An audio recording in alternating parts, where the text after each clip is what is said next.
I am pleased to welcome Greg Beninato, former special agent of the Federal Bureau of Investigation today. Greg and I went to high school together. That's how we know each other, and we served on alumni board together. And Greg was a freshman when I was a senior in high school. All right. And we went to a high school at that time. It was kind of more in the fraternal shenanigans. I don't think I ever did anything bad to Greg. I don't remember that I did. I don't remember that you did either. Yeah, all right, good. I wasn't a bully here, right? Because you remember the bullies, right? I don't remember anybody in your class being really overly nasty to us. That's amazing. Well, we had the class of 1983, and those guys were without a doubt, the best class that ever went through Mount Michael as far as athletics and that. They had 2 state championships that year, and they had all the guys that potentially could have wreaked havoc on us, but I didn't have any problems either. But I'm very excited to talk to Greg today. Honestly, all I know is that he's a former FBI agent, and we're going to start with that. Greg, you may or may not know that I always wanted to go into law enforcement myself. I specifically, from the age of probably 12 to the age of about 25, I was solely set on becoming a Secret Service agent, and never got there. But I did end up doing a little bit of law enforcement after 9/11. There was I felt a call to volunteer, do something for my community, and I got on some website, and it directed me to the Douglas County Sheriff's Department Reserve Unit. I'm like, what? And I ended up getting trained through Douglas County, but then a month before I was done with training, Senator Ernie Chambers put in a bill that ended like 30 years of the Douglas County Sheriff's Reserve. So then I was looking for a man without a country, and so I ended up in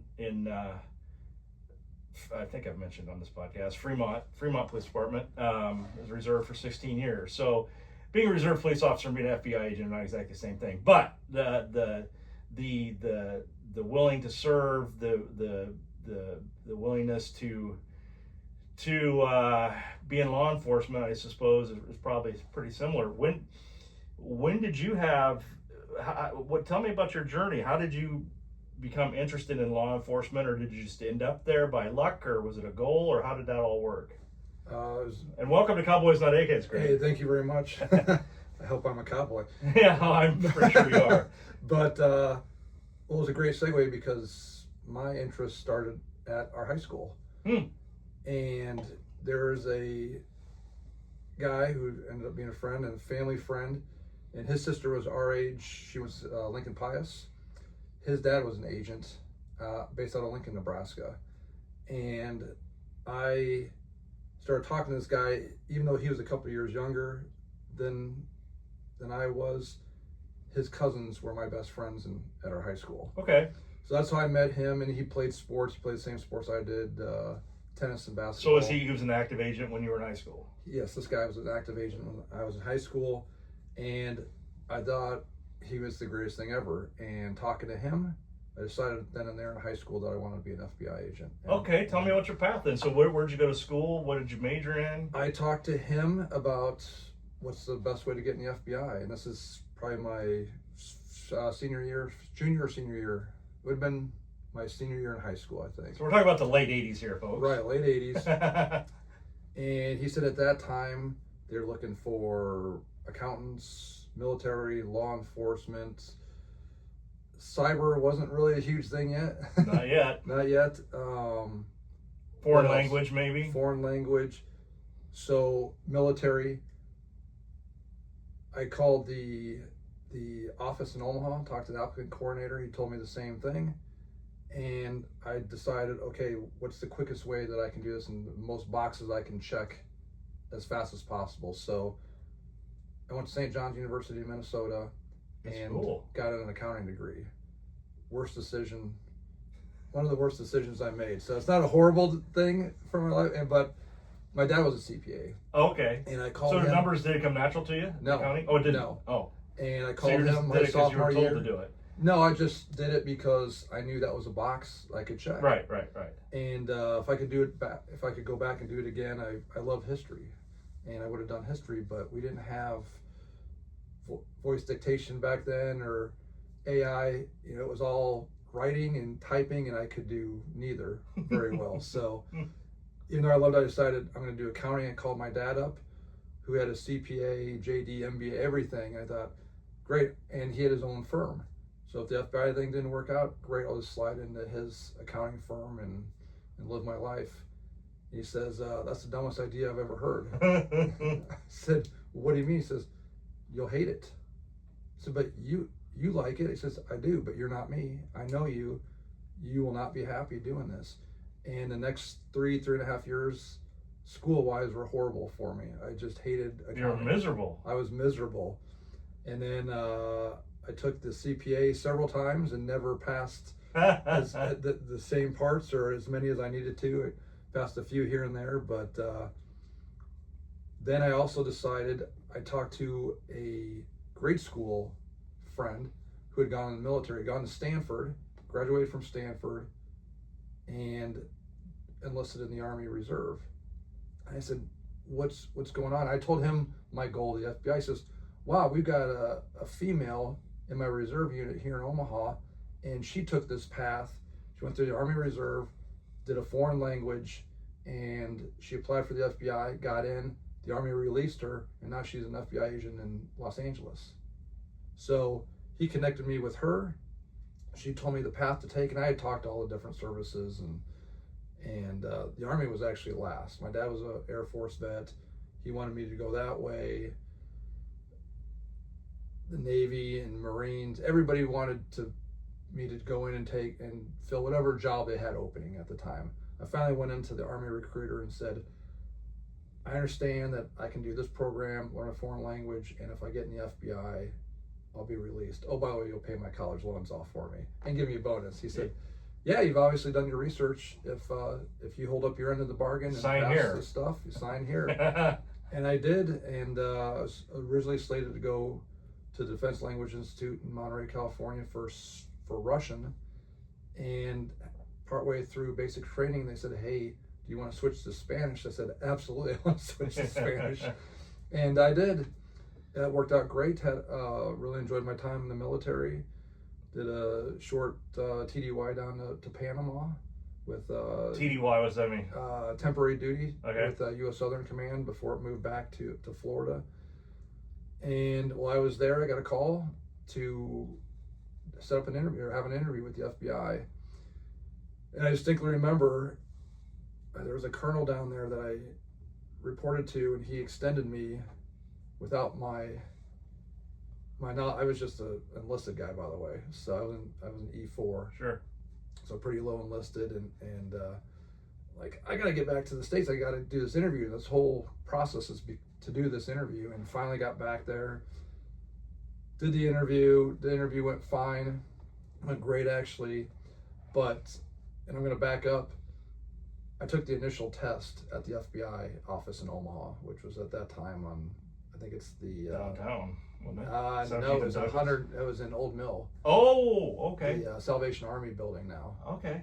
And I took the test, and I'm sitting in the back of the room with a bunch of other people, and I finish, and I wait because I didn't want to be the first one up there. And I've listened to the applicant coordinator, who's also an agent, telling people, hey, I'm sure you did fine. We'll give you a call in a couple of weeks for an interview. Hey, I'm sure you did great. I go up there, and he says, Beninato, you know, not everybody passes this test. In fact, there's a pretty high failure rate, so don't be disappointed. You can always try again. I thought, okay. Thanks for the courage. I don't hear anything for months, and my buddy's dad calls and says, hey, I heard you took the test and you applied. I said, I did. Why didn't you tell me? I said, well, I always heard that it didn't matter if you knew anybody, that there's no way you can help. He says, well, that's true to an extent. Let me make a phone call. Literally the same day I get a phone call. Why didn't you tell me you were so-and-so's family friend? I said, I didn't know it mattered. He says, all right, we'll set you up with an interview. Expedited the deal. Yes. So In the meantime, at some point there, I was down in Panama. I came back to the interview down in Kansas City. It obviously went well, and ended up Got hired. got hired, got in the FBI, and So I have two questions on that. One is, number one, do you still speak Spanish today? yes, Fluently? fluently. I wouldn't say so. No. Well, if you went down to Mexico and had a couple tequilas, I bet it'd start, it would just I start can rolling, convert. right? I can survive. Yeah. Yeah. See that I minored in Spanish because of that reason, and I got pretty good at it. But the only time I can speak is if I'm drinking tequila, which I don't do anymore. But well, I've got a funny Spanish story. So you had to take a year and a half of Spanish unless you tested out or a foreign language at St. John's. So I started, and my last semester I was doing horrible. I had to go to the nun who was teaching. I said, if I don't pass this class, I can't afford another semester at this school. Right. Back then, it cost less then than it does for our high school these days. yeah. I said, I can't afford another semester. I'm gonna have to transfer back home and go to state, one of the colleges in town. And she gave me a pass. I mean, I barely passed Spanish. And then that was my sophomore year. My roommate calls me over the summer, says, hey, my folks are gonna send me to Spain for a semester to study. Let's go. I said, right on. That's go. how you learn it. That's how you learn it. I didn't speak any Spanish over there the whole time. We lived with each other. We only had about maybe a couple people that spoke even somewhat. So you didn't Spanish. come back speaking the language? I didn't speak any, but we had a great time. Oh, you know. we had Funny. the best time ever. Because I told her, I said, when am I ever going to use Spanish again? And I've been using it for the rest of my life. Interesting. So the other part of that is, the application process. Let's just talk about that. I mean, you had to interview and all that, but you still had some other requirements. Did you have to take a polygraph, for instance? Had to do the polygraph. That was a horrible experience. It's terrible. It's the worst. I've got a funny story about that. I do too, but you go ahead. Oh, so they sent me down to take the polygraph, and we call it poly, as we call it. And one of the questions he asked was, have you ever lied to a loved one? Oh yeah, that's on there, yeah. And I said, of course. yes. Stops the recording. Hey, it's got to be a big lie. Okay. Starts it again. Have you ever lied to a loved one? Yes.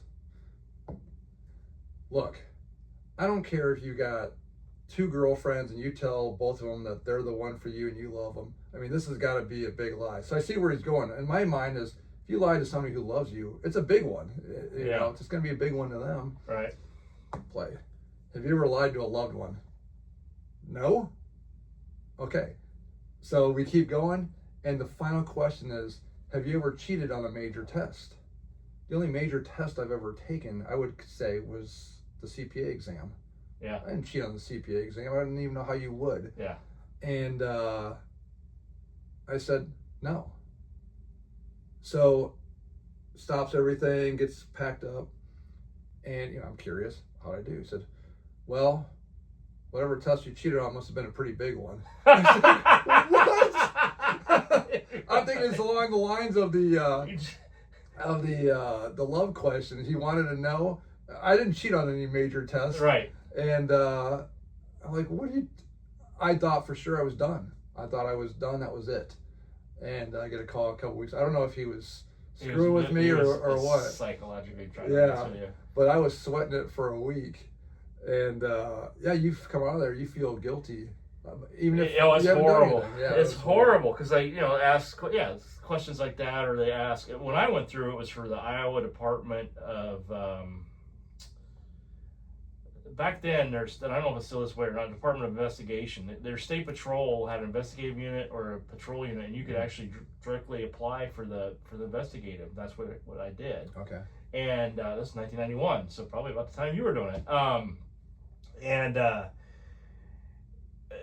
They did a dry run first before we even put me up, and I remember 2 things about that test. One was, have you ever smoked marijuana? I said no, and he goes, well, you have to tell the truth on this test. And I said, well, no, I've never smoked marijuana. And he's like, well, just so you know, 95% of our applicants have smoked dope. I'm like, well, that's the truth, and that is what it is. And I remember that part, but the other part was he told me that I screwed up, or that have you ever stolen from your employer? And apparently, I said no, but apparently something went off, and I'm just like, well, I might have taken a stamp or something, you know. I mean, that's the like maybe a pencil or a stamp. I go, that's it. If it is just you just like you're just like, my God, you know, and you're sweating it out. There's no other way to do it. It's interesting. Now, do you think that the polygraph should be allowed in court? You know, I don't know enough about it. I was never a polygrapher, but I can tell you this: polygraphers were by far the best interviewers we had. Yes, they are. And they could typically get a confession during or after the poly. Yes. So yes, and if that happened, then you didn't really need the. You didn't need the poly. Yeah. So, but did you have to? Were there physical or was that in training? Did you have to have passed physical standards before you were accepted as employment? You do now, but back then you did not. I mean, you had to pass the PT test once you got there, and 1 or 2 times while you were at the academy. But they did everything. I mean, once you get that far, really after you got past the interview, you were pretty golden. Did they do the background check after the interview? They do the background check. You know, I'm not exactly sure. I think it's once you get past that, then they might start it. It was a good year from start to finish for me, and I knew people that had been through the process for years. So I got in 1998, March of '98 is when I went to the academy. Okay. And I knew people that went through and got in 6 months, and I knew people that it took years for them to get in. Yeah. And the average age at that time was about 32. Yeah. To get in, and it does. It takes years, and I mean, in some cases, it's crazy. But you know, back to your question, I know people that have passed the poly that were later fired. I've got a couple of stories on a couple of those people. Yeah, you can cheat it. I mean, I think you can't cheat it if you know what you're doing. Mm-hmm. I wouldn't be smart enough to know how to cheat or even want to know. Or I hope I wouldn't be in a position where I had to cheat it at all. You know, but yeah, it's quite an experience out there having a polygraph. I mean, it's just something I mean, it's happened. You know, in 1991. It's a long time ago, but I remember it like it's yesterday. Yeah, it was a horrible experience. It was horrible. Not good. Okay, so then you get hired in '98, is what you said.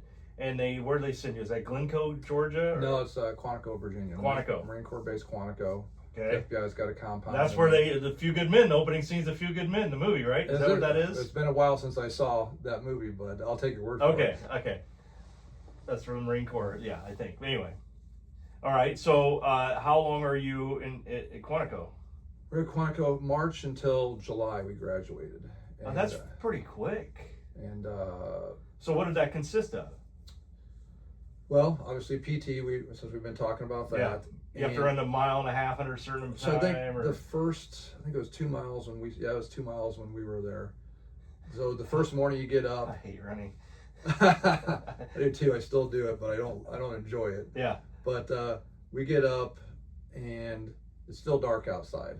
And you know, you've got about half the class that are former military, law enforcement. You got another half that, I mean, every walk of life. I think we had a mortician, lawyers, accountants, you know, teachers, all kind of people. all kinds of people, engineers.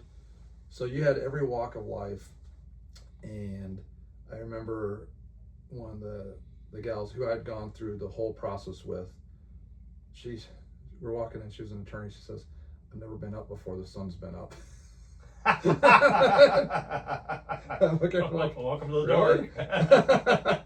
So you do the PT test. So that's where you first get your you start gauging people, because is it a competition? I mean, not really. You do your stuff and you pass. You're well, good. You're competing against yourself. You're competing against yourself, but I mean, there was some, and we can get into this later, but the quality of people there, I'm like, you stand up the first day and they seat you in alphabetical order and you stand up one at a time. My name is Greg Beninato.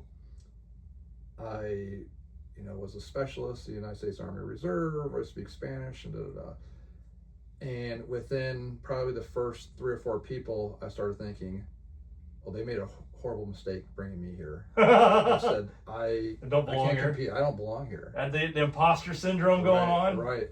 And then after, I don't know how many weeks, you start thinking, how did that person get how do you hear? Yeah. How did that person Well, it's between the ears, right? That's really what it is. It's not necessarily who's the strongest or who's the smartest or who's the best looking or who looks the part. It's the people that can adapt. This is my presumption, is that it's like being a Navy SEAL. Like most Navy SEALs, you really would never know that they're Navy SEAls. It's because they're Navy SEAls because of what's between the ears. And to me, being in any federal law enforcement or at that level would be the same thing. It's like, can you get better? Can you adapt? Can you handle it? Can you handle it? Am I wrong? No, you're not. And it was very interesting to see how people did adapt or didn't. Yeah, either sink or swim. It's a sink or swim situation, kind of like our high school, in my opinion. And people dropped out. Yeah, people dropped out. Yeah, and for any number of reasons. By design, they have to, right? And it was very interesting. We had people.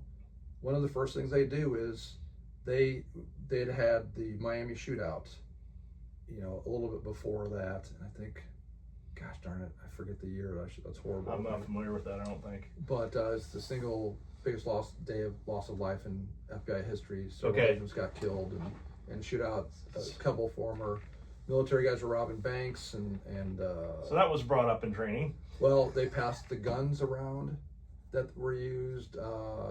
To this day, they show the vest, the bloodstained vest of an agent that was killed. I think it was in Baltimore during an arrest. It showed, hey, this is for real, and bad things happen. You probably had 1 or 2 people to quit that day. I mean, you did, it's like my buddy was a mortician. They went to mortician school. The first time somebody had never seen a dead body, they saw a dead body, they were out. Well, the thing that really got me, and that's fine. That's not for everybody. No, it's not. The thing that surprised me the most was we had a couple people that looked and said, "What do you mean I have to carry a gun?" They thought they were applying and they were going to be an FBI, a lawyer, or an FBI accountant, not a special agent. Well, no, you're assigned a weapon, and you People did not realize that coming into the FBI Academy. Amazing. It was do amazing. Your research after all that work, and you didn't know that. That's right. Yeah. So, like I said, we got all kinds, and people you thought would be great buddies were not, and people you thought would do great didn't necessarily do great, and it was quite an atmosphere. I remember another classmate. He gets up.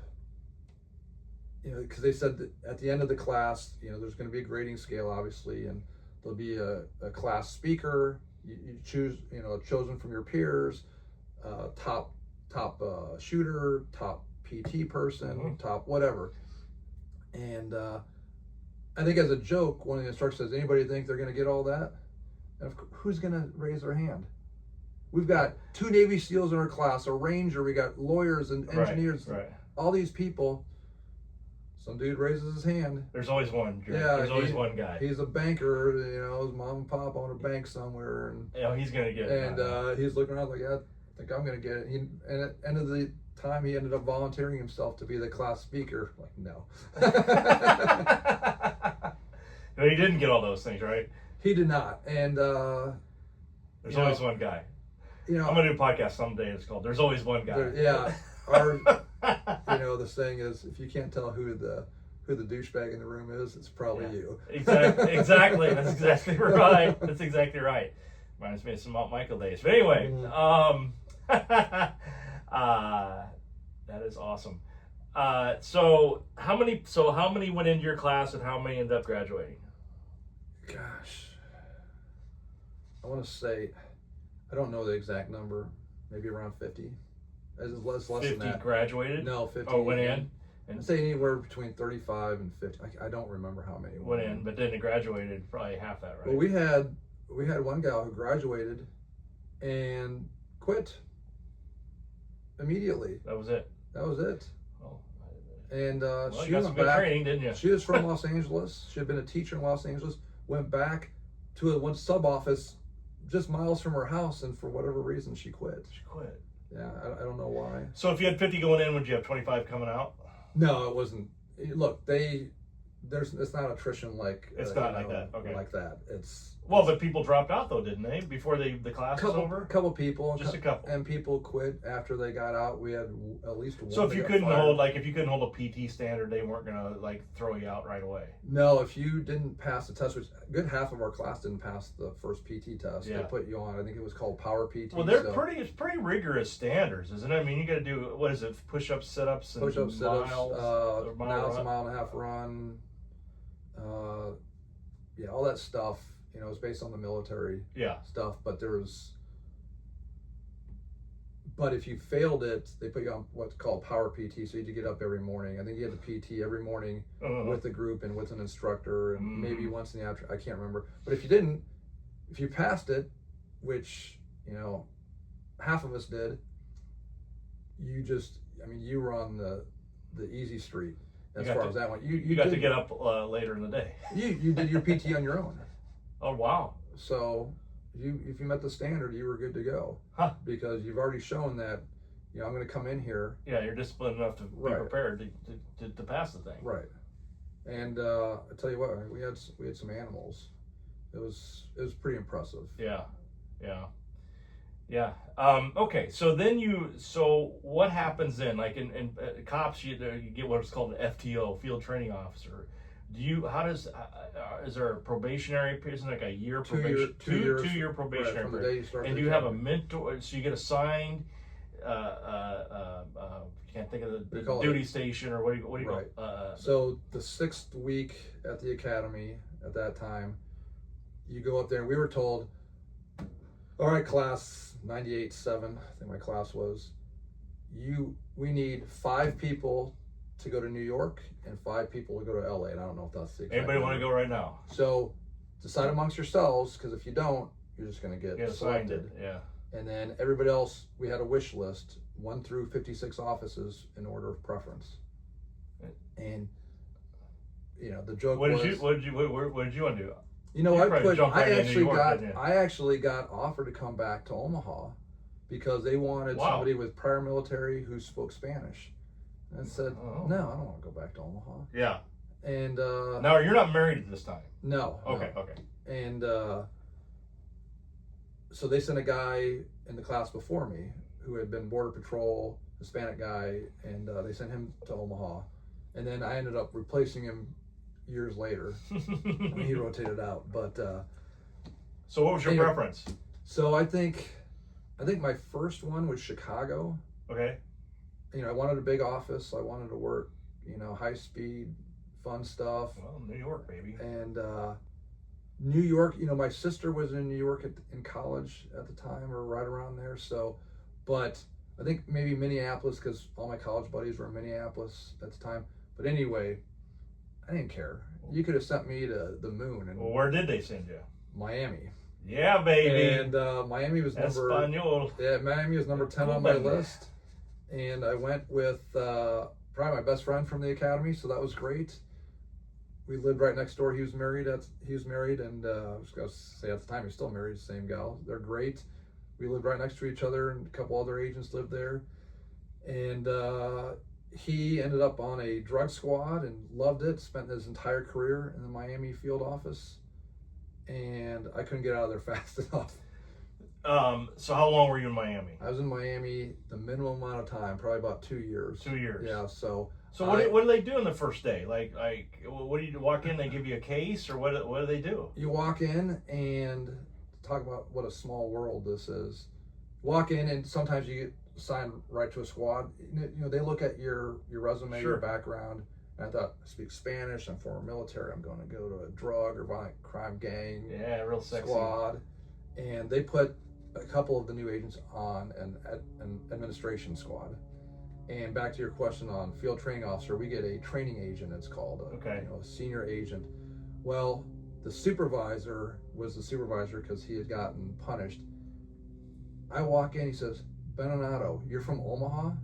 Yes. Is your dad's name Joe? Yes. We were cadets at the University of Nebraska Omaha together Oh my in ROTC. God. Well, it gets better. Within a week, another guy comes in. Beninato, are you from Omaha? Yes. What's your dad's name? Joe. He was my cadet commander in ROTC at UNL. Nuts. And I kept in touch with these guys. You know. More or less, throughout. the moral story is it's a very small world. So we get put on an admin squad, and basically we get complaints. If people call into the FBI and complain about civil rights violations, or if you have to do background checks on judges or, you know, new agent applicants, whatever, they send it to this squad. Okay. So you've got all these new impressionable agents that, you know, we want to go. This is before it's after the internet. No, go ahead. Yeah, this is before 9/11, Okay. before anything really. We didn't have a computer, we didn't have a phone, we got pagers. No computer. Wow. I think. Well, we had a laptop. We had a laptop that was given to us at Quantico just to type reports. That's about the only thing you could do. Okay. Was type reports. Okay. And the senior agents there were basically all the broken toys, as we referred to them. They were all train wrecks. I lost my gun. I got in trouble. I had been suspended or fired and then rehired. In fact, one of the women who was my training agent, I think it's Ron Kessler, wrote a book on the FBI, and she and her husband made a chapter in it. They were going to a swingers club and got in a shooting coming out one night because they got robbed, and the husband, drew down and popped the guy. And then they lied about it. So she was my training agent. Nice. Yeah, that was great. Famous. It was great. Yeah, she was a piece of work. So I thought, okay, this is going to be great. We're going to do this for 6 months, and then we'll go to our squad. And the other funny thing I remember about that, we had 2 very pretty female agents on the squad. And we had these more senior agents that would come by the squad all the time, mostly married guys. Hey, we need a couple people to help us with, we need a person to help us with an interview. My buddy Gavin and I were like, we'll do it. Teresa or, Mary, are you guys interested? Are you available? Like, and it was like that every day. Oh, it was man. like that every day. So we all got to be, all the new agents, we all got to be good friends. We all hung out and kept in touch throughout the years. But so that was funny. That was fun. We got our squad assignments. And one of the gals, she was Puerto Rican, from Puerto Rico, accountant. She's like, I'm going to go to, a white collar squad. I don't want to do that. I'm like, sorry. Beautiful, beautiful gal. The assistant agent in charge, the number 2 guy in the office, walks into the squad area and asks, where do you want to go? Well, I want to go to a drug squad. Okay, guess who had to go to the white collar squad? So I get there, and the supervisor says, we're so happy to have a native Spanish-speaking CPA finally.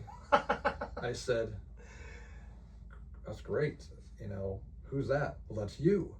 I said, I'm not a native speaker. I learned it in school and in the military, and I'm not a CPA. I have an accounting degree. What do you mean? Your last name's Beninato. Aren't you Puerto Rican? I said, no, I'm not.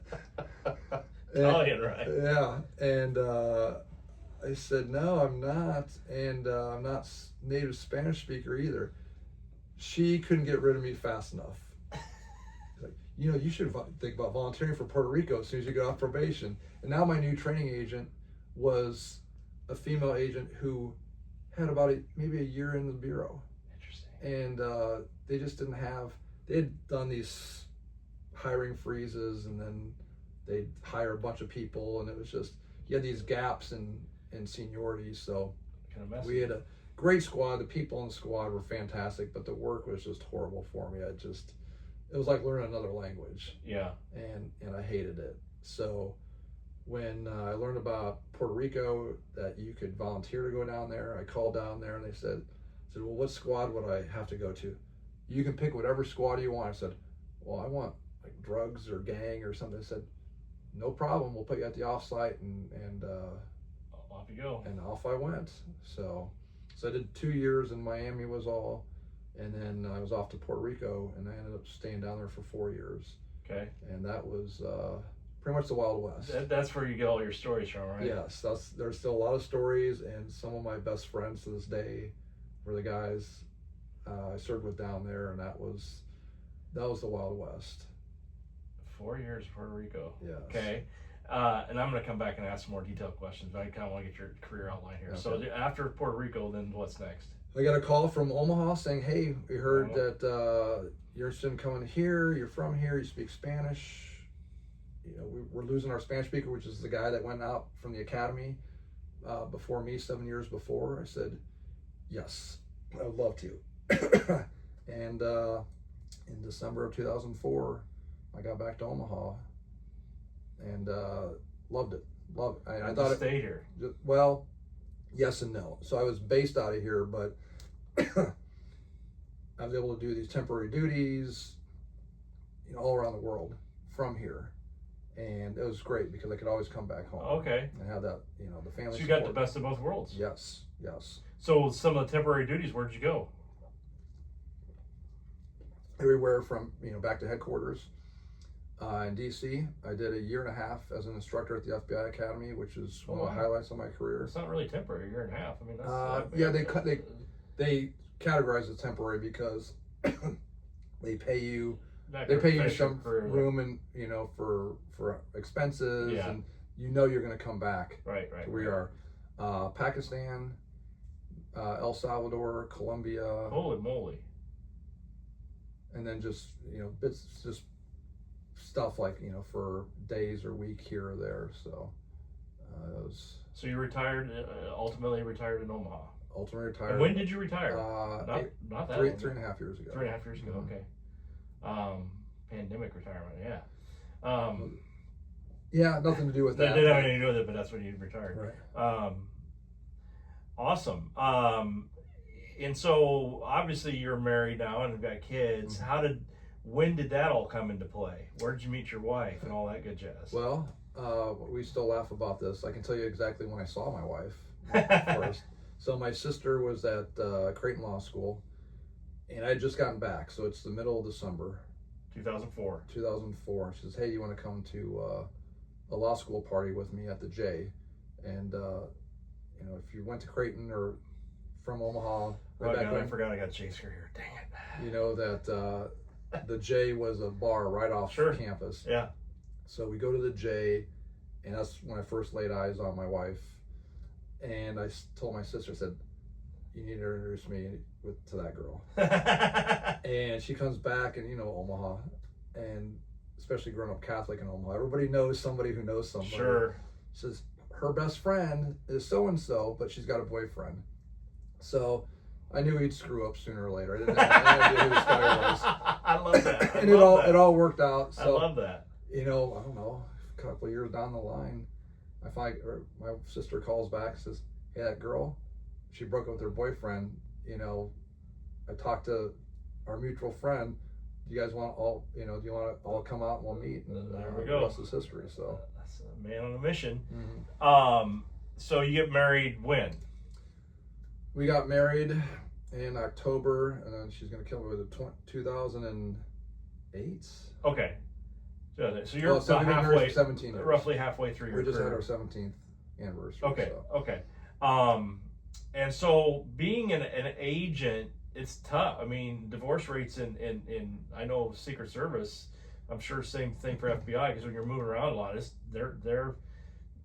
a real factor. How was that being married? Did she go with you on temporary duties, or you didn't take her down to frickin' Colombia, did you? No, didn't take her to Colombia, didn't take her to Pakistan. Yeah, Pakistan. Let's go to Pakistan. Come on. Yeah, that's what they call an unaccompanied tour. So you don't take your spouse, unless we call them a gun toter too, unless they're an agent as well. Or right. But actually, it was unique because we're both from Omaha. Both our families are in Omaha. And she and I started dating when I had my first major case. So we were looking into MS-13 at the time, and I was getting calls at all hours of the day and night from all types of people, from informants to from the bad guys to headquarters to my bosses and the police. And one of the funny stories I like to tell people is we were dating and she invites me to a couple shower. Are you familiar with what a couple shower is? Yes, I hate it. Yeah, they're horrible. They're horrible. As bad as a polygraph. Yeah, all the guys stand in the corner drinking beer like, oh, what are we doing? Yeah, this is miserable. And I'm supposed to pick her up. I get a call from an informant. Says, I'm on the way to the hospital. I just got jumped by a rival gang. We got beat up. We got stabbed. So I call her, and she doesn't answer because she's getting ready. Right. Hey, I'm sorry, I can't go because I got to go to the emergency room. Something bad happened. Blah, blah. She calls me later and says, I thought you were joking. I thought you were in the driveway. And I look out, there's no car. And there's still no car at the time we're supposed to be there. And this is real. yeah, it was real. And so it got me out of a couple of showers. So. But, you know, she got to see that as we were dating. And she got to see, like, the busiest I was going to be and probably ever was. You know, there were times here and there, but overall, I mean, that was probably about a 8 to 12 month case. And we were gone, and we were in El Salvador because that's where these guys are from, and all kinds of stuff. So that she got to see that and live it, and so there was no surprises for Quantico. Going to Quantico was a shock to the system for because this is the first time she's really living away from her family. She grew up in Omaha, went to Creighton. Right. And but you know, she's tough, and it was a great, at least for me. Well, home, they say a house is not a home. A home is where you're at, right? So sometimes it's just temporary home. That's all. Yeah, and I wouldn't have gone without her. You know, a lot of agents go without their spouses to the places. I just think that's crazy. I do too. And if she alcoholism is also prevalent, or at least I know in Secret Service, it's a real problem. And if you're, I mean, I'm not saying you had that problem, but that's a bad mix, right? I mean, agents get in trouble. That's why there's divorces. And I saw that, and I drink very little. I had a drink last night at a poker game, but that's, you know, I remember my father-in-law years ago teasing me about not drinking, and you know, I just saw some of the bad stuff that could happen. Nothing ever good happens. Nothing ever good happens. You put yourself in a bad spot. I mean, you know. I learned to like rum and coke a lot, or Cuba Libres, they call them in Miami. Yeah. You know, other than that, yeah, you know, a beer here and there. But so we ended up going to Quantico. I know it was really hard for the first couple months, but we got lucky in where we lived. It was all military, these young families, law enforcement, and she became really good friends with a couple of the other wives.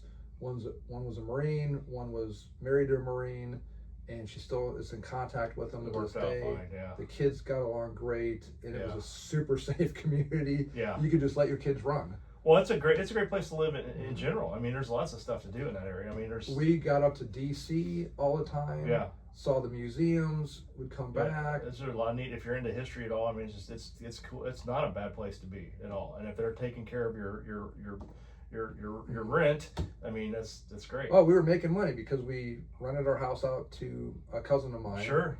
While we were gone, they're paying my room and board It all works. while I'm here, and you know, I got a promotion out of it.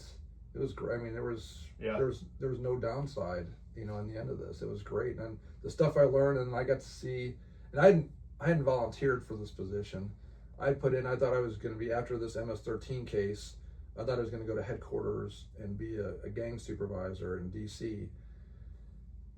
And people, I wasn't highly unlikely that I would be able to promote without some headquarters time, as they call it. So they had these 18-month temporary duties, and I put in to be a counselor at the FBI Academy. Told I was selected, and I don't hear, you only have 30 days to get there on a temporary duty to move everything. Yeah, just pick up your life and go. You have 30 days. A week goes by, I don't hear anything. So I call the guy in charge, the unit chief, we call him. He says, oh, you were a victim of a bait and switch. I'm not your unit chief because you're not coming to this unit. You're going to be an instructor. What are you talking about? I didn't volunteer. So a guy calls me, hey, this is who I am. You're going to be working for me. I said, whoa. said, I'm going to instruct what? He said, well, you know the criminal side, the gangs, drugs, violent crime, you're going to instruct that, and then some other stuff too. I said, but I didn't volunteer for that. Take it or leave it. Yeah. So I took it, and it was probably one of the best things I've ever done. Usually better to take it, honestly. I mean, in that kind of, I think, it just expands. I had no desire to ever go back to Quantico after being a trainee there. Right. And going to ironically, it was one of your best times in the FBI. I loved it. Loved dealing with the new trainees, the people I met there. I mean, it was just, and being in that part of the country, loved it. Huh. And the stuff I learned teaching, because it was just, here's a lesson plan, figure it out. Because I had taught at Mount Michael for 2 years after. Oh, did you? College. I didn't know that. Okay. I went back there and donated the 2 years of time and lived out there at the monastery. Is that right? I didn't know that, Greg. Were you dean? No, just teaching. Just teaching. Donate for free. $100 a week and room and board. $100 a week. $100 a week and room and board. When I was a reserve police officer, I made $10 an hour, so I know how that goes. This bastard making more than I was. Interesting. So I have a couple of questions that came to mind. One is, was there ever a time where you couldn't tell your wife what you were doing? Sure. When we were in Pakistan, and my mom would give me this stuff, and my wife has always been good about it. My mom was the one that would kind of, Mama wanted to know my whatever a little bit. I don't know. Can we even cuss on this? Sure you can. Okay, perfect. We bleep off the F-bombs, but the rest of them we keep in. All right. My mom would jump my shit every once in a while. I tell my dad stuff, but my mom I wouldn't. And in Pakistan you can't call from there. No. Say, hey, guess what I did today, or guess what happened. So no, now that and I didn't even know my wife at that time. So right. But now that you're retired, can you are you able to? Sure. It's human nature, right? Yeah, I didn't do anything classified or top secret. So. But there's just some things you can't talk about. Right. I wouldn't I wouldn't tell her, specifics about anything. But yeah, hey, we got to go out and we're gonna do this or that. But I wouldn't give names or amounts and stuff like that. So well, the reason I ask is because one of the books that I read in the late 80s was a book called Donnie Brasco, which have you ever met Pistone, Joseph P. Pistone? But I know who you're talking about. Yeah, I would imagine in the FBI you should. If you don't know who he is, then you ought to be smacked in the head. What do you think about his story? And for my listeners, just if you haven't heard about, there's actually a movie called Donnie Brasco where Johnny Depp plays Pistone. But Pistone was an actual advisor on the movie, and he's the first to admit there's a lot of creative licenses as to, they made it out like his wife, like he hit his wife. That never happened and all this crap. But he's a guy that was infiltrated the mafia and brought down, 200 freaking indictments or something. He was about to be made in the mafia, undercover. Unbelievable. just unbelievable story. The best part of now you got me on this on the Pistone thing, but the greatest thing of that story to me was, some of the guys that he was closest to, and when they informed these guys that, hey, this guy's he's an FBI agent, this guy you thought was your, one of your brethren mafia members, was that he got a note from after the guy was obviously whacked. You're going to get whacked if you bring in somebody from the FBI, right? But was that this guy, his girlfriend called Pistone months after the case or whatever, and wanted to meet with him, and he didn't know if he should or not, but he did. And she said, Sonny Black was the name of the guy who's the captain of the mafia group, and he just said, just let Donnie know that I'm glad it was him. Like, he had so much respect for the way that he handled himself in the undercover role that even the mafia guys, hey, he did a good job. He did it the right way. And it just gives me goosebumps just talking about it. But what is your take on that? Does the FBI this day have long-term undercover operations like that? I would imagine not, but I don't know. Oh, sure they do. Do they? Sure. So there's guys that have been undercover for 5, 6, 7 years. Oh, I don't know about that. When I say undercover, I mean like they assume a different identity. They don't see their family, but twice a year. I mean they're that I can't talk to. They're off the grid. But I have a friend, and he does a podcast, or part of a podcast. In fact, I just saw one of his videos this last week, and he was a former police officer here, but he was assigned to us, and he did undercover all across the country for the Bureau.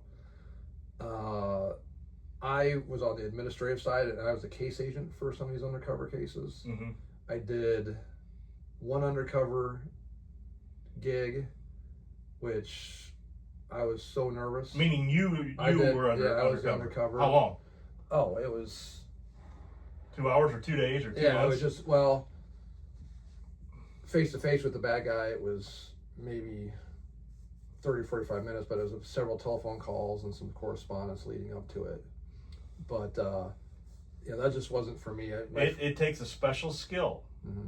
And Pistone himself has said that the more dangerous a situation became, he just has it in him where he gets calmer.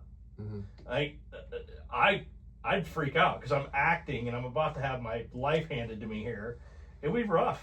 Not for me. I've got several friends that have done it and were great at it.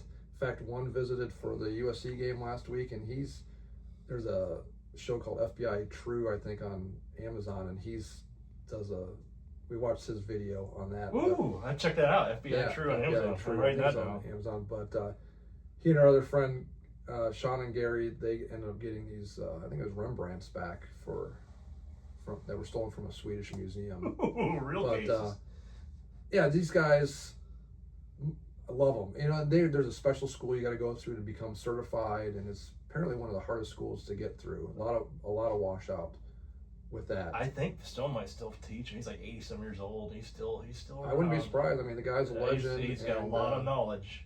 Things you can and can't do undercover, and it's there's a lot of rules, and a lot goes into undercover operations that I'm not even privy to. But like, I can't just say, "Hey, Agent Smith, I want you to go out and buy some drugs for me, or buy this gun off this guy for me." There's a lot of paperwork. There's a lot of paperwork. And that's where he got. Now this is in the 70s, so I guess things are a little bit more loose. Right. I mean, for instance, another one of my favorite stories of him is like he was undercover with these guys, and they're in an airport somewhere, and he sees a former DEA or a DA that he's worked with in the past, and the guy comes up, "Hey Joe, how you doing?" And like, what's he supposed to do? And he freaking cold cocks him right in the freaking airport. Just boom! And like, "Donnie, what the fuck did you do that for?" Oh, there's a bleep. And he's like, he goes, I can't remember. He made up some story like he goes, "I don't like, fuck him, whatever." I mean, he's a tough guy. I don't think you probably do that anymore.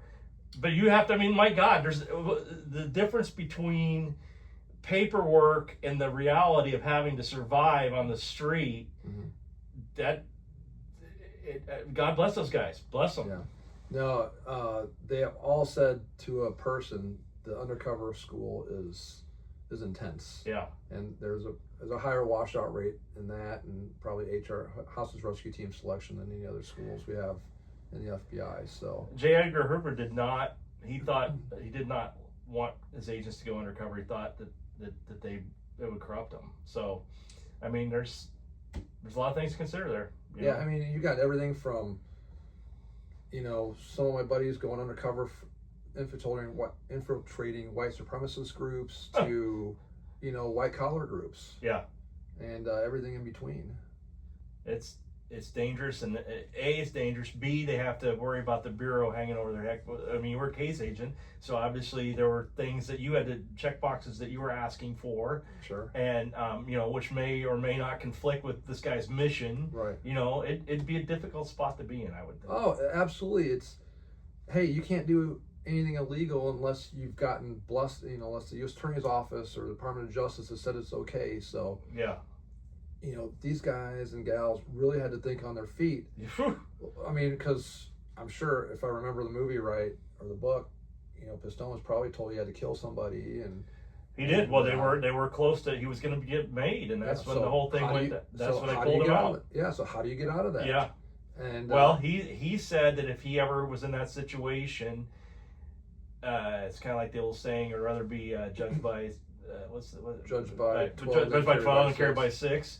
And to him, is like I was, you have to make that moral. Like if I was going to eliminate another bad guy, and I had to do what I was going to do. I wanted to go home at night, and that's. I mean, he's being honest right. about it. But he didn't want to be put in those situation, but the situation sometimes just dictate. It's not a perfect world. It's not an egghead world, Agent. That's right. Beninato. It's not just a freaking form that you got to freaking fill out by your case agent. I mean, you have to be a bit of a cowboy. You got to think on your feet a little bit. So, hats off to all those guys that serve in that capacity. Oh, it's amazing. Yeah, it's unbelievable, and they some unbelievable stories, some unbelievable cases they make, and yeah, I had the opportunity to work with a lot of undercovers, during my career, and they were all great. Yeah.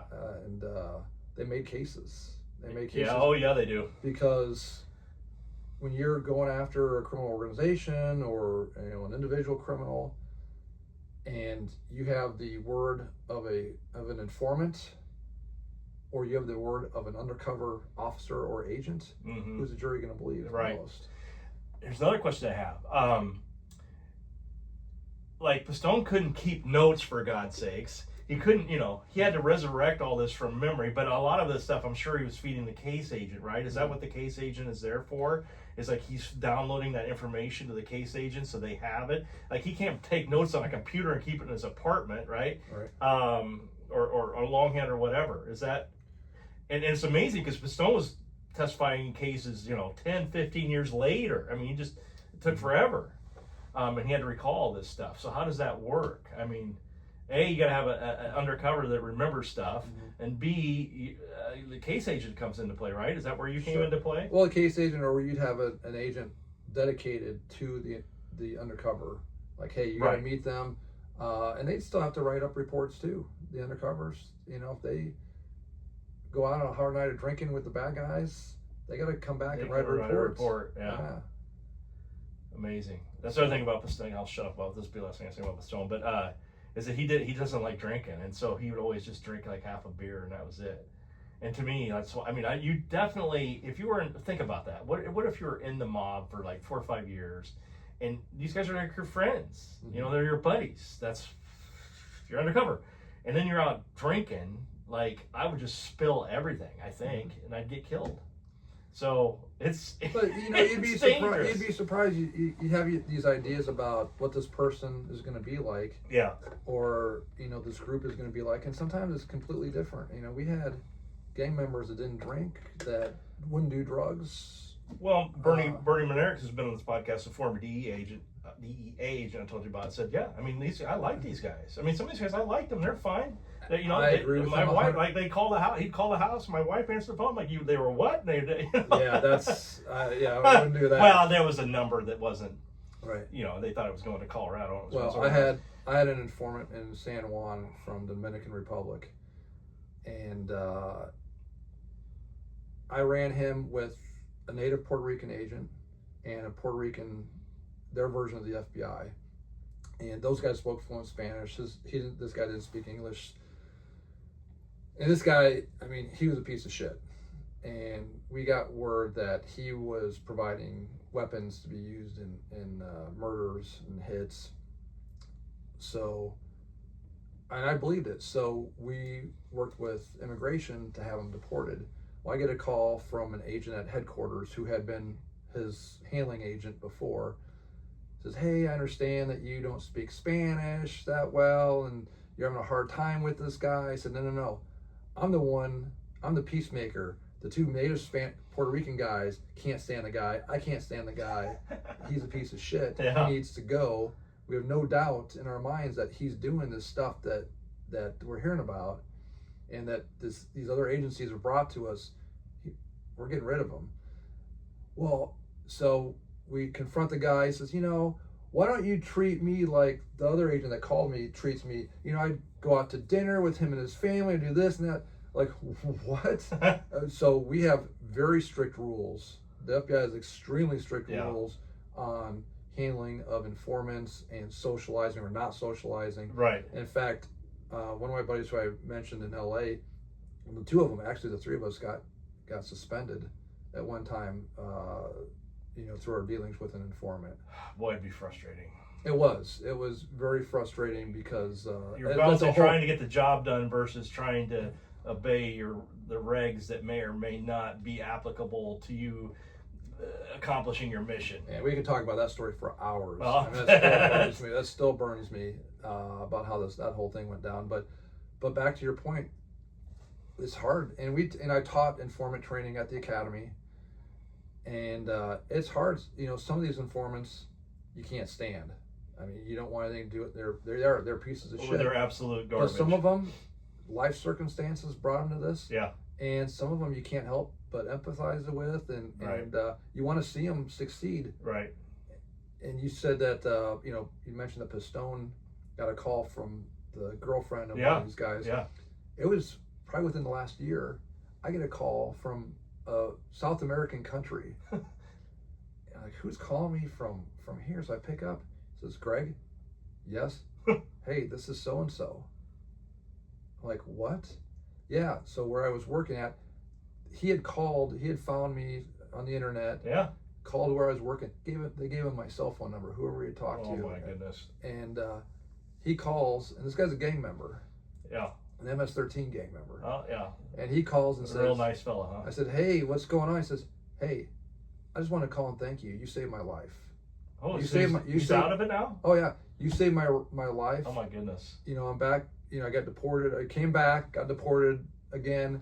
But he says, I've got a daughter about that age when you guys arrested me, and I'd be dead long before now. And he's not the first and only informant that's done something similar to that. And these guys are hardcore gang members. Yeah. Like, you saved my life. You saved my life.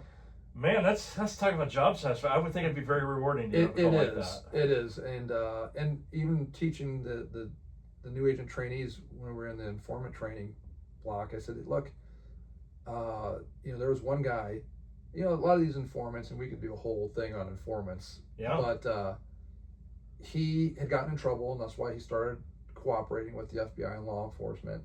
But there comes a time when even the U.S. Attorney's Office, the federal prosecutors say, they don't have to do this anymore. They've wiped their slate clean.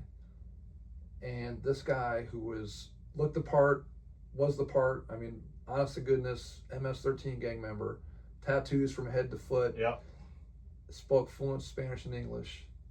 And I said, hey, dude, you don't have to do this anymore. He says, well, can I? I said, yeah, but you're putting yourself there. I mean, shot, beaten with baseball bats, stabbed, all on operations that I oversaw. And I said, dude, you don't have to do this. He says, get out. I said, why are you doing it? He says, because you're the only one I trust. I said, well, wait a second. I said, you've got a wife, a baby, you've got your family in LA. He says, Greg, when I was, 10 or 12 years old, I come home and there's a bag of cocaine on the table. And my mom says, go sell us, go make rent. Her boyfriend was an 18th Street gang member, which is a rival of MS-13. Yeah. He beat the crap out of us. So what am I going to do? I'm going to grow up. I'm going to join the rival gang, MS-13. And he says, I don't trust anyone. I trust you, and I trust our crew. I mean, he truly felt that he was firmly on Team America. Yeah. Till the very end. Wow. And wow. Yeah, it was. That's a credit to you, my friend. That's amazing. It's the group. I mean, the best. I mean, the FBI, the best group of people I've met. I've got still close with my college friends, high school friends. That's what I was going to actually. One of the next that leads into the segue. What I want to talk about next, and that is camaraderie in law enforcement. I had a political career, and you're in political campaigns, and you get in. I call it the foxhole mentality. You figure out who you want to be in the foxhole with. Right.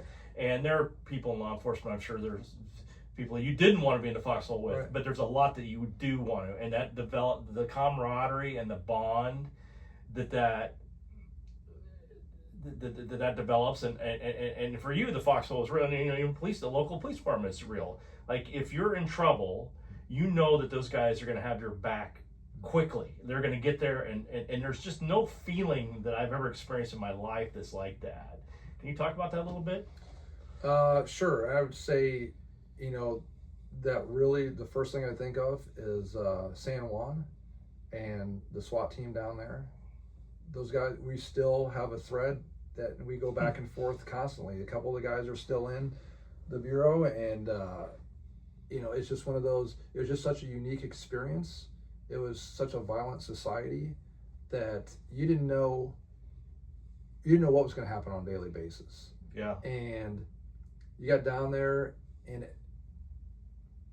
maybe I wouldn't have been friends with these guys if we were in Omaha together or Miami, but we were down there. Situation dictated. So we had our tribe, and still to this day we call each other, we help each other out. Yeah. And it was difficult leaving because, within 6 months of when I left, there was a big opportunity. So they had a guy down in Puerto Rico who was a Puerto Rican nationalist, and he had been trained by the Cuban, intelligence services. I mean, he was a legit terrorist, and the hostage rescue team was sent down there with FBI SWAT, and they found him, they killed him. And I had just left the island. I was having separation anxiety from these guys because I was calling back to a couple of them every day. What's going on? Yeah, what's going on? You're all right. Yeah. Because here I am in Omaha. Yeah, these guys are FBI's, but I don't know them yet. I don't have that bond yet. Right. And this happens, and all of a sudden, the island's just going nuts because half of them want independence, half of them want statehood.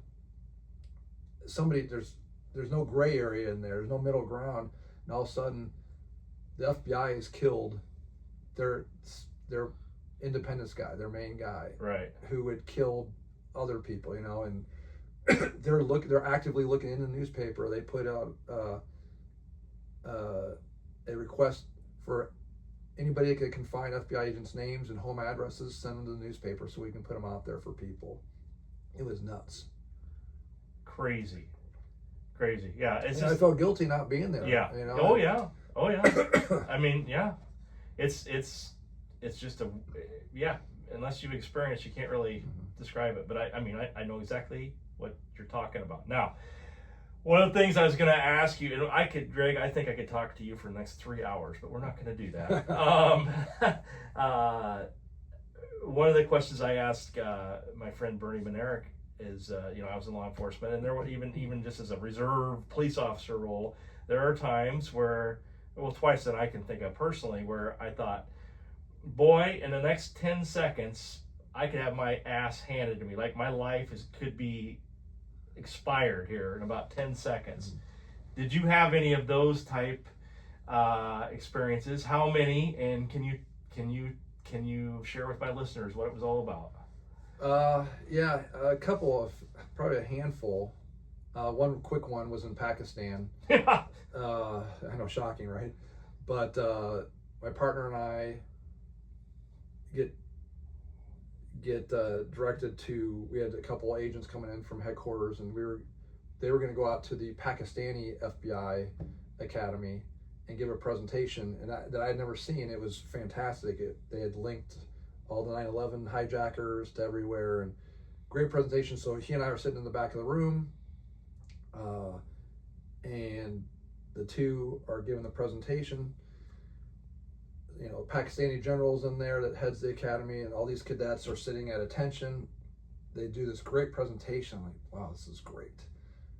And they get done and said, do you guys have any questions? And these cadets look around, and one of them stands up. They have to stand at attention before they can ask a question. And it says, yes, we're all confused. Everybody knows it was the Jews behind 9/11. We're like, oh no. Here we go. Yeah, here we go. And we couldn't get out of there fast enough. The generals giving us the business before, Saddam had been found and captured. Why can't you guys find Saddam? You guys think you're so great, blah, blah, blah. Well, this piece of shit, they put a fake car bomb on the bottom of our car. Oh boy. So when we went back to the embassy, you got all the guards out there and they search, and it's like they put up a sign that says you have a IED attached to the bottom of your vehicle. Don't move. Pull back to the whatever area, so when the bomb goes off, nobody will get hurt except for you guys. Oh my God. So we sat there for I don't know how long, sweating to death, Oh my God. thinking at any second, we're You thought your up. fate was sealed. Yeah. And so what do you think? What were you think? Because that's even worse. You had more than 10 or 15 seconds to think about it. yeah, I'm like, What do you I'm like? sweating to death because we're in a suit and tie in Pakistan too. Yeah. And I was well, a couple things. A, I'm glad I wasn't by myself. Yeah. And B, well, this sucks. This is great. Yeah, this Sam. We're sweating to death. And it turned out to be a dummy. Well, how did you find out? I mean, at some point you just got to get out of the car, right? Yeah, exactly. It was finally, Which you would assume that once you open the door, we're not going to sit here and just wait. Let's just get it over with. So it's almost like suicide in a way. I mean, it's because you thought maybe you thought if you open the door, something could be triggered or whatever, right? Yeah. I mean, well, we're sitting in there running scenarios. Like, well, we got in here, so we opened the doors already. We, either it's a dud, it's a dummy, whatever. or somebody's watching us with a button somewhere. So it obviously ended up okay. So, but yeah, we were pissed, and but what are you gonna do? Exactly. What are you gonna do? What are you gonna do? Are you gonna be an egghead or are you gonna be a cowboy? You're gonna get the hell out of that car. Now you come to think about it, there were a couple times in Pakistan, but we went up to one of my best experiences. We went up to Khyber Pass, on the border with Afghanistan, and there was some kind of miscommunication. So we've got a group of us, and we're in our armored vehicles, and we've got weapons, and we drive up there, and the Khyber Rifles are our hosts. They do this big show for us and everything, and it's really cool. So we crossed the border over in Afghanistan, and they got the big signs. These are the different type of landmines. Don't step on any of the stuff. Oh, like God. we're gonna freaking blow ourselves up by accident. So anyway, we go back to to meet with the general, and our boss, who's a hostage rescue team guy, they were just sending SWAT agents over there. So I was on the San Juan team. My buddy was on, I can't remember, El Paso. He had Naval Academy guy, a Marine officer, and our boss had brought FBI baseball caps and some t-shirts. Well, come to find out the hard way that when anybody would get captured or killed over there, the CIA graciously lets the locals believe that it was the FBI that was doing this, not them. Nice. All right. And so my boss gives us stuff out, and they're like, "You're FBI?" We couldn't get out of there faster. I thought they were going to kill us. Our boss like, "Oh, that was a mistake." They thought we were CIA. Oh my. And we're either on the way back or up. We drove through a protest in Pakistan in the Khyber region, and they've got signs, FBI pigs out, death to FBI, and we're literally here we are. like face to face with these guys. They don't know who we are. Like, holy shit. Yeah. Wow. So those It gives you a different perspective on life, doesn't it? Man. Yeah, so anything in the United States that actually in Omaha, and right here in Omaha. I mentioned my buddy who did the undercover work for us. Yeah. He talked about it on this podcast I just saw last week. We had a shooting with a couple of informants down in South Omaha, where we had two informants into this Mexican group and a black gang group from Kansas City. And one of the things, I mean, you can do all the planning you want and have all the contingencies, but you can't know what the bad guys are going to do. Don't know what you don't know, man. And learned some valuable lessons through the death of one of our sources that day. And I mean, we're driving down the street. We knew that the gang members were going to try to rip the Mexican, bringing some dope in. The guy brought dope in, and we weren't expecting it.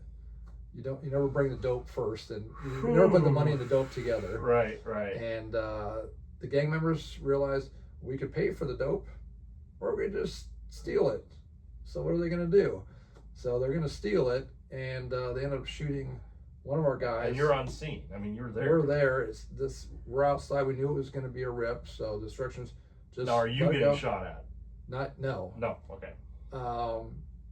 Said just let them go, and we'll do a car stop once we get them surrounded. Well, the other informant is walking in, and I can't. I'm the case agent. I'm trying to do all this stuff at once. Get my vest on, get my M4 ready. I mean, we're in a minivan of all vehicles. And the other agent driving says, just start creeping down that way. So we're right on 24th Street. And we know it's going to be a rip. And I'm trying to get a hold of the other informant to tell him to stay out, don't go back in. And I see him walking towards it, and we see one of the guys get out of the car, put his hood up, reach into his waistband, and we're like, here we go. And it took, we didn't know there was any shot. We didn't know the guy was killed until after the fact. But he comes out, and probably no further from, twice the distance between you and I. Boom. Boom, boom, boom, boom. Over. I don't know how many shots at the second informant. And this guy's dancing around. This is the poor guy I told you that shot for us, blah, blah, blah. Yeah. Misses him. And the chase is on. They get about a block, and they head on a truck, a little pickup truck, and they bail out. And one guy takes cover behind the truck, and we bail out, and we got our guns up, and we're yelling at them, and they're, going back and forth. You mean they're not dropping their weapons when you tell them to, Greg? Well, I can't see any weapons now. Right. So I don't know if they're armed. So I've got You one don't guy know. behind the truck. You better assume that they are. I got one guy behind the truck. My partner's got the dude I saw shooting, and he's backing up, and he keeps going like this to his waistband, and I'm telling my guy kind of on the corner of my eye, like, shoot him, shoot him, shoot him. And he gets to the corner of this house, and I see his big paw come out and just put this dude down hard. And we had a trooper who's still an Omaha police officer, who's a defensive end, I think, for UNO back in the day. He's a big boy. I think he's a friend of mine. Okay. Is it RL? Yes. Are you kidding me? I'm not kidding you. I know Great him well. dude, yes. It's like, I got him. And, Are you? Yeah. Well, we're not gonna say what it is. Yeah. Wow, Valentine, RL. Yeah. My Valentine listeners might remember that name, but Yeah. Great guy. he is a great guy. Love him.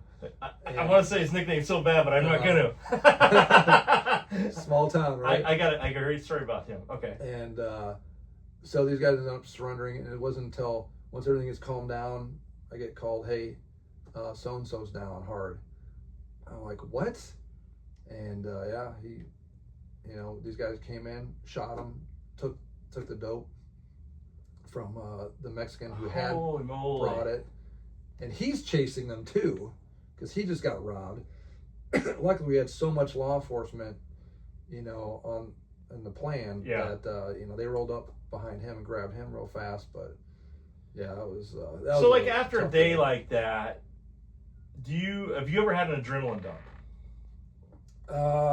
Well, yeah, we had that. We did. So that gave you an adrenaline dump? Yeah, that was. I just had to go sit in the basement. Yeah. For. And how did that affect you? I had one adrenaline dump on the job. Did things slow down for you?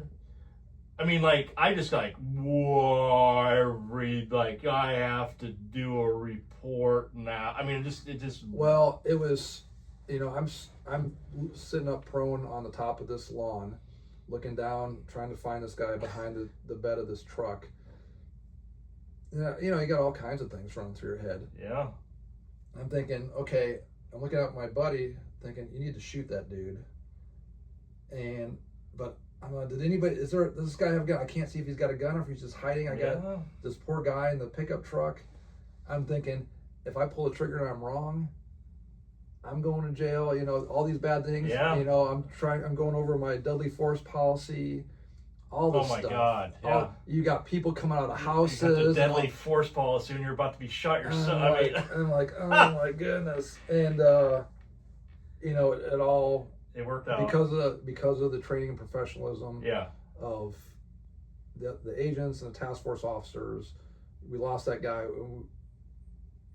It's just, unfortunately, I don't want to sound callous, but afterwards, headquarters calls my supervisor, who's one of my close friends, and he that had been on the hostage rescue team, and you couldn't have asked for a better friend or supervisor. He gets a call from the assistant director's special assistant, send us the operational plan. So what do? Well, you send him an operational plan. Yeah, he said no.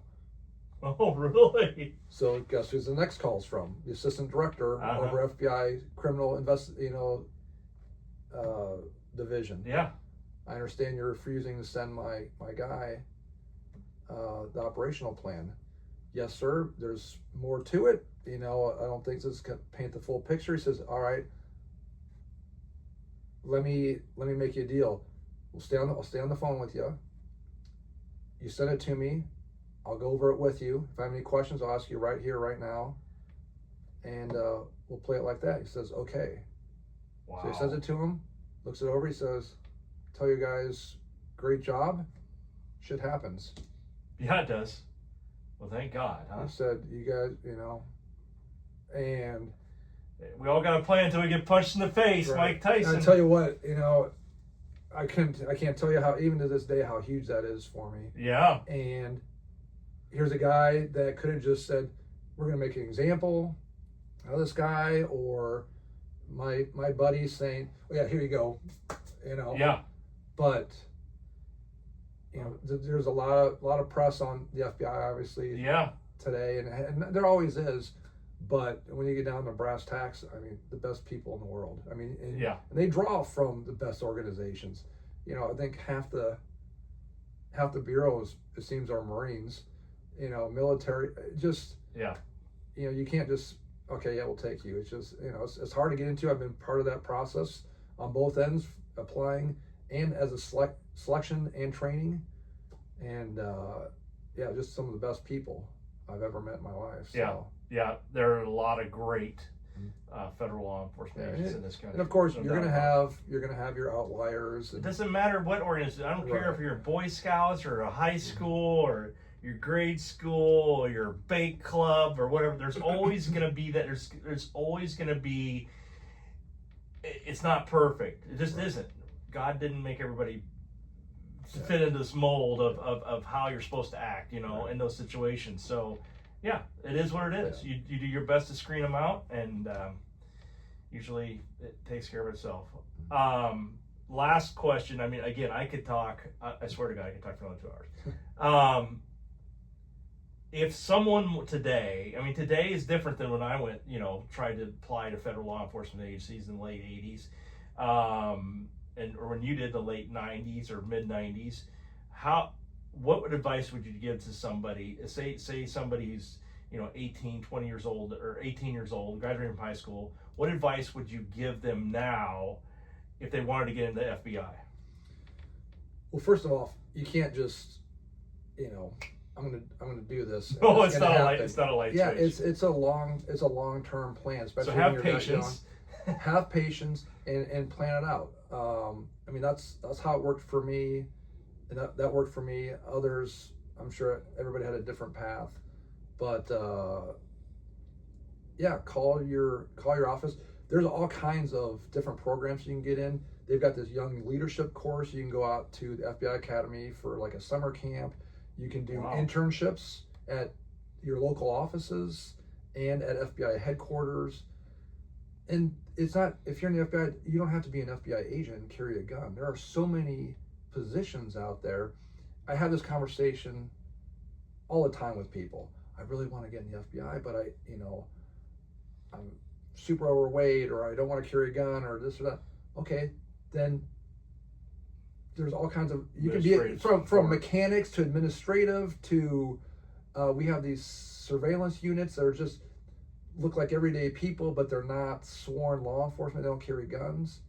There's so many different jobs out there that can get you in the door. If you want to be an FBI agent, go apply and do this for a couple of years, and then now people. You know people, and maybe what you want to go next. Process, right? The process. People that can help you and mentor you. There's all kinds of different opportunities out there, and there's all kinds of.